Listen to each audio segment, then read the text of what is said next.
जय जय श्री राधे। दोस्तों, आज मैं आप लोगों के साथ एक महत्वपूर्ण विषय के ऊपर वार्तालाप करने जा रहा हूं और वो महत्वपूर्ण विषय है कि रात्रि को विवाह लगन लेना चाहिए कि नहीं लेना चाहिए। हमारे शास्त्र क्या कहते हैं। दोस्तों, कुछ दिन पूर्व मैं एक शादी रखने के लिए गया था, तो मैंने वहां पर एक रात्रि का लगन रखा, लगन पत्रिका बनाई। जब कार्य संपन्न हुआ तो हम सब लोग आपस में बातचीत कर रहे थे। तभी हमारे बीच में एक सज्जन कहने लगे कि पंडित जी, ये जो रात्रि का लगन है ये हमारे शास्त्रों में कहीं भी नहीं लिखा है। हमारे शास्त्र रात्रि को लगन के लिए कोई आज्ञा नहीं करते हैं। तो दोस्तों, यह सुन करके मेरे मन में बड़ा भारी आश्चर्य हुआ और मैं उनसे कहने लगा कि भाई, ये जो रात्रि का लगन है इसे तो हमारे पूर्वज भी लेते थे, आज ऐसा आप क्यों कह रहे हैं। तो सज्जन कहने लगे कि पंडित जी, पूर्वज जो हमारे थे उसमें हमारे देश में मुगलों का राज था और दूसरे धर्म के लोग हमारे बहू बेटियों को उठाकर ले जाते थे, मंडप से उठाकर ले जाते थे। इस कारण हमारे पूर्वज आधी रात को ही लगन फेरे लगा देते थे। तो दोस्तों, यह सुनकर के मेरे मन में बड़ा भारी आश्चर्य हुआ कि हमारा समाज किस ओर जा रहा है, किसकी वो बातें सुन रहे हैं, कहाँ वो पढ़ रहे हैं, मेरे तो समझ में नहीं आया। लेकिन दोस्तों, इसी विषय पर मैं आपको प्रमाण दे रहा हूं कि रात्रि को लग्न होना चाहिए कि नहीं होना चाहिए। तो दोस्तों, हमारी एक पुस्तक है गोभिल गृहसूत्रम।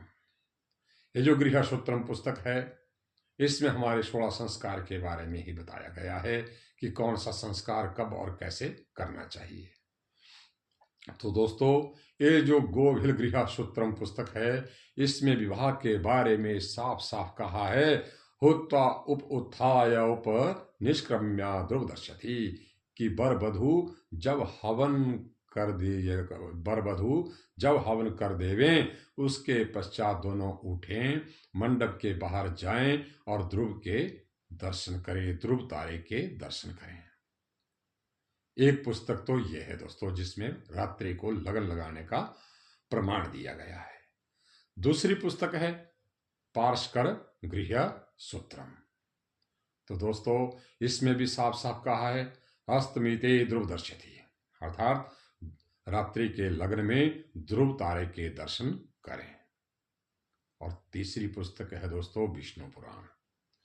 विष्णु पुराण में भी यही कहा है रात्रो दानम न संसंति भीना अभया दक्षिणाम विद्यायाम कन्याम द्विश्रेष्ठा दीपम अन्नम प्रतिश्रयम।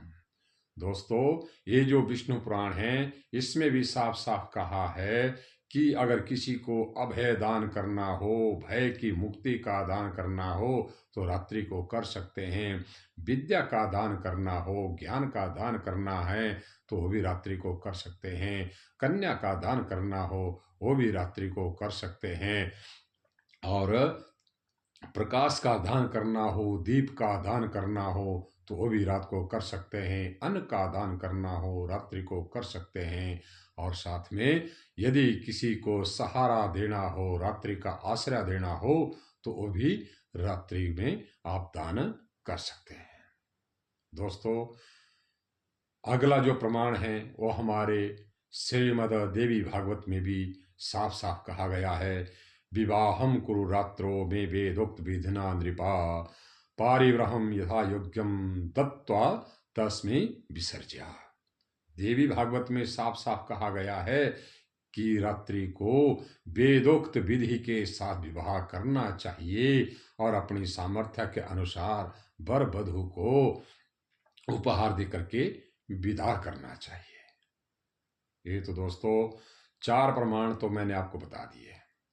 5वां सबसे बड़ा प्रमाण ये है कि शिव पुराण में जो हमारा पार्वती खंड है उसमें भी साफ साफ कहा गया है कि जो महादेव का जो विवाह हुआ है, महादेव जी ने गौरा जी के का जो हृदय अलंभनम किया है वो भी रात्रि को किया है, मांग जो पार्वती माँ की भरी है वो भी रात्रि को की है। अर्थात महादेव का और पार्वती का विवाह भी रात्रि को ही हुआ है। दोस्तों, जो मनुष्य ऐसा कहता है कि हिंदू धर्म में रात्रि का विवाह नहीं होता है, तो दोस्तों शायद उन्होंने कभी शिव पुराण नहीं पढ़ा, श्रीमद् देवी भागवत नहीं पढ़ा, ना ही विष्णु पुराण पढ़ा। जिसने पुराण ही नहीं पढ़े तो वो सूत्रों को, गृह सूत्र आदि पुस्तकों को कब पढ़ेगा। जय जय श्री राधे, जय जय श्री राधे।